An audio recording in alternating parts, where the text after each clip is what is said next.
ദൈവത്തിൻ്റെ അതിപരിശുദ്ധ നാമം വാഴ്ത്തപ്പെടുമാറാകട്ടെ. യിരെമ്യാ പ്രവചനം 15-ാം അധ്യായത്തിൽ പ്രവാചകൻ പറയുന്നുണ്ട്, യഹോവ എന്നോട് അരുളി ചെയ്തത്, മോശയും ശമൂവേലും എൻ്റെ മുമ്പാകെ നിന്നാലും എൻ്റെ മനസ്സ് ഈ ജനത്തിങ്കിലേക്ക് ചായുകയില്ല. ഇവരെ എൻ്റെ മുമ്പിൽ നിന്ന് ആട്ടിക്കളക, അവർ പൊയ്ക്കൊള്ളട്ടെ. ദൈവത്തിൻ്റെ ശക്തി ഉണ്ടാകണമെങ്കിൽ ജനം ദൈവത്തിങ്കിലേക്ക് തിരിയണം, അനുസരിക്കണം. അതിന് ദൈവമക്കൾ എന്നഭിമാനിക്കുന്ന, ദൈവ ശുശ്രൂഷകരായി അഭിമാനിക്കുന്ന നമ്മൾ ഓരോരുത്തരും ഐക്യത്തിൽ ഒരുമിച്ച് നിന്ന് പ്രാർത്ഥിക്കാൻ സാധിക്കണം. നമ്മളെല്ലാവരും പല കുടുംബങ്ങളിലും പല രാജ്യങ്ങളിലും പല സംസ്ഥാനങ്ങളിലും ജനിച്ച് പല ഭാഷകൾ സംസാരിക്കുന്നവരൊക്കെയാണ്. യേശുവിൻ്റെ മഹാപുരോഹിത പ്രാർത്ഥനയിൽ പിതാവേ ഞാനും നീയും ഒന്നായിരിക്കുന്ന പോലെ ഇവരൊന്നാകണം. ഇന്ന് കൊല്ലം CSI ബിഷപ്സ് ഹൗസിൽ കേരള ബിഷപ്സ് കൗൺസിൽ നടക്കുകയാണ്. ഇൻ്റർ ചർച്ച് കൗൺസിൽ അതിൻ്റെ ചെയർമാൻ ആലഞ്ചേരി പിതാവും സെക്രട്ടറി ഔഗേൻ പിതാവുമാണ്. പുതിയ ഭാരവാഹികളെ ഇന്ന് തിരഞ്ഞെടുക്കുകയും ചെയ്യും. 3 വർഷം മുമ്പ് അത് ഏറ്റതാണ്.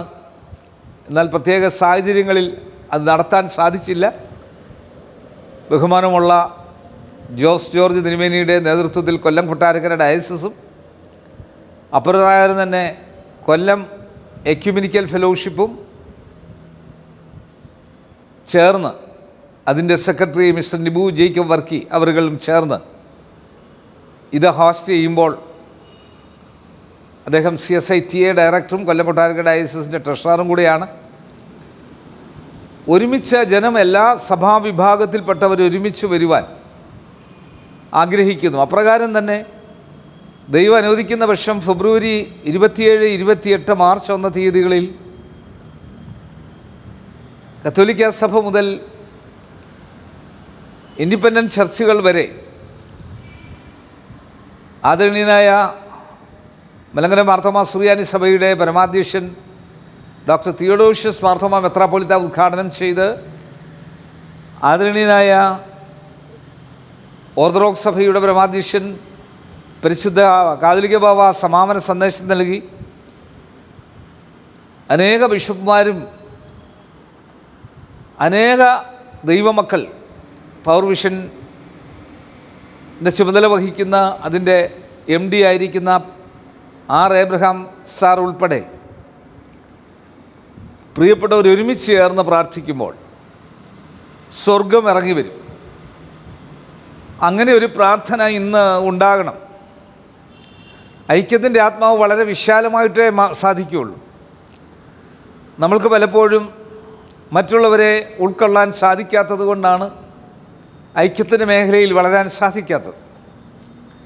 നമ്മൾ ഒരുമിച്ച് വളർന്നെങ്കിൽ മാത്രമേ, ലീഡർഷിപ്പ് ഒരുമിച്ച് വളർന്നെങ്കിൽ മാത്രമേ ജനം ദൈവത്തെങ്കിലേക്ക് തിരിയുകയുള്ളൂ.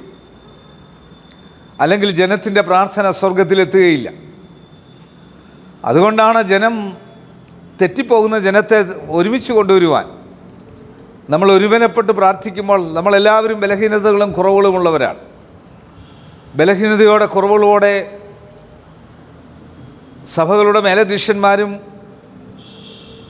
ഇൻഡിപെൻഡൻറ്റ് ചർച്ചുകളുടെ ഉന്നത സ്ഥാനം വഹിക്കുന്ന പാസ്റ്റേഴ്സ് ഉൾപ്പെടെ ദൈവസന്നിധിയിൽ കൈകോർത്ത് പ്രാർത്ഥിക്കുമ്പോൾ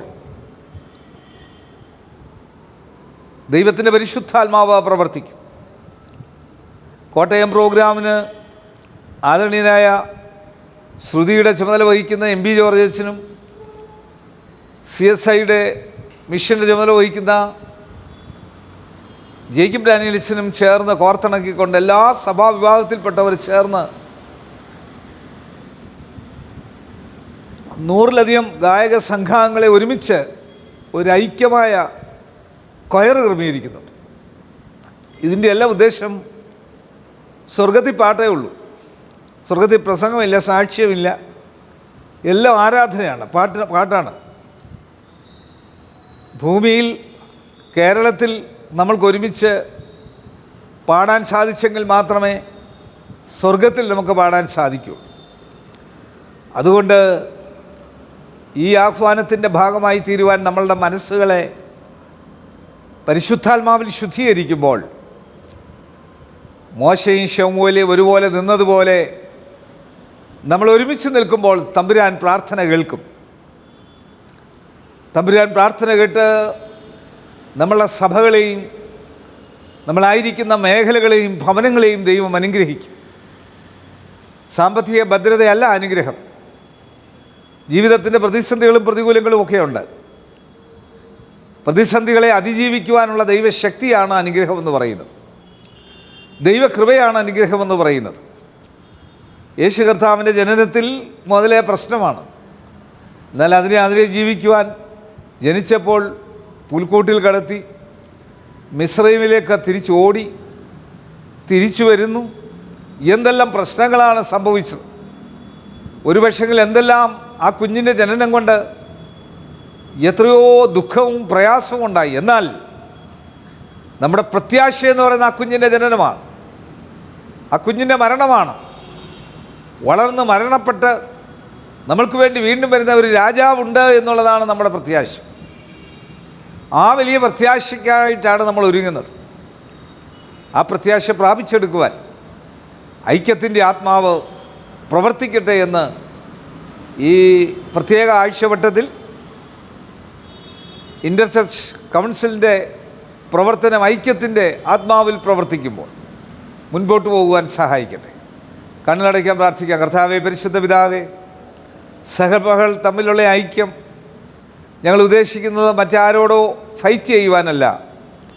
ഒരുമനപ്പെട്ട് ഒരുമിച്ച് പ്രാർത്ഥിക്കുമ്പോൾ ദൈവം തമ്പുരാൻ്റെ ശക്തി അവളെ വെളിപ്പെടുമല്ലോ. ദൈവസ്നേഹത്തിൽ കൈകോർക്കുമ്പോൾ ദൈവശക്തി വെളിപ്പെടുമല്ലോ. ഈ കാലഘട്ടത്തിൽ 2026 ഐക്യത്തിൻ്റെ കാഹളം മുഴക്കുന്ന ഒരു അനുഭവമാക്കി തീർക്കുവാൻ സഹായിക്കട്ടെ.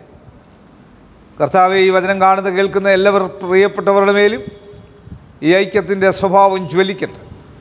ഞങ്ങളുടെ മുഖ്യമന്ത്രി, ഗവർണർ, പ്രധാനമന്ത്രി, ലോകരാജ്യങ്ങളുടെ പ്രസിഡന്റുമാർ, പ്രധാനമന്ത്രിമാർ, വിവിധ സംസ്ഥാനങ്ങളിലെ മുഖ്യമന്ത്രിമാർ, MP-മാർ, MLA-മാർ, ബഹുമാനമുള്ള കോടതികൾ, വക്കീലുമാർ, ലോകമെമ്പാടും സുവിശേഷം പ്രഘോഷിക്കുന്നവർ, വിവിധ ചാനലുകളിൽ ജോലി ചെയ്യുന്നവർ, ഫോട്ടോഗ്രാഫേഴ്സ്, വിദ്യാർത്ഥികൾ, അധ്യാപകർ, അനധ്യാപകർ, പ്രഥമാധ്യാപകർ, വഴിയോരങ്ങളിൽ കഴിയുന്നവർ, ബെഡിഡനായിട്ടുള്ളവർ, വിശ്രമജീവിതം നയിക്കുന്നവർ, ആശുപത്രികൾ, ഡോക്ടേഴ്സ്, നഴ്സസ്, മറ്റ് സ്റ്റാഫംഗങ്ങൾ, മരുന്ന് കമ്പനിക്കാർ, മരുന്ന് കച്ചവടക്കാർ, മരുന്ന് വിതരണക്കാർ, ആംബുലൻസ് ഡ്രൈവേഴ്സ്, വഴിയോര കച്ചവടക്കാർ, WHO, health department, revenue department, police department, അർദ്ധ ഗവൺമെൻറ് സ്ഥാപനങ്ങൾ, ലോകമെമ്പാടും വർക്ക് ചെയ്യുന്ന എല്ലാ പ്രിയപ്പെട്ടവർക്കായും പ്രാർത്ഥിക്കുന്നു.